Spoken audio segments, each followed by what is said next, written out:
தன்னுடைய அப்பா இறந்துட்டாரு அப்படின்னு தெரிஞ்சும் அந்த வலிய, அந்த சோகத்தை, கவலைய நெஞ்சுக்குள்ளே மறைச்சிக்கிட்டு அடுத்த நாள் காலையில பெட்டை தூக்கிட்டு கிரவுண்டுக்கு போற ஒரு 18 வயசு பையனை உங்களால கற்பனை பண்ணி பார்க்க முடியுமா?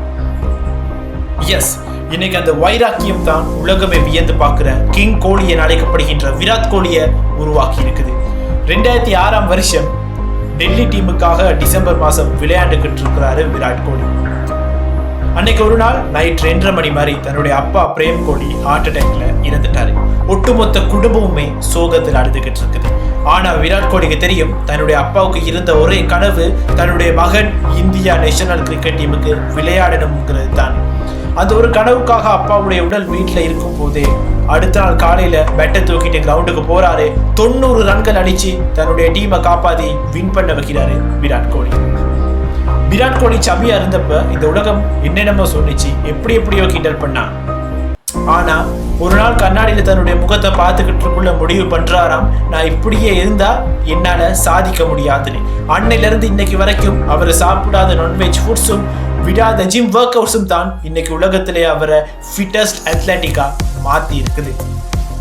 ஏன்னா விராட் கோலியோடைய டிக்ஷனரியில கிவ் அப்ங்கிற வார்த்தைக்கு இடமே இல்லை. சச்சின் டெண்டுல்கரோட 50 ODI செஞ்சுரிஸ் ரெக்கார்டை உடைக்கும் போதே இந்த உலகம் சொன்னிச்சு, he is the god. இன்னைக்கு 2026ல விஜய் ஹராரே தொடர்ல திருப்பி வந்து செஞ்சுரி அடிச்சு பல விமர்சனங்களை கடந்து இன்னும் அரியணையில் உட்கார்ந்து இருக்கிறாரு விராட் கோலி.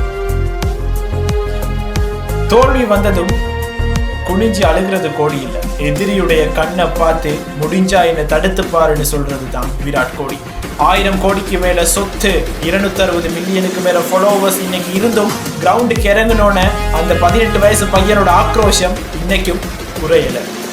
விராட் கோலிட்ட நான் கத்துக்க வேண்டியது ஒரே ஒரு விஷயம் தான். The moral of the story is, நீங்க உங்களுடைய பழைய வெர்ஷனை விட இன்னைக்கு ஒரு படி சரி மேல இருக்கணும்.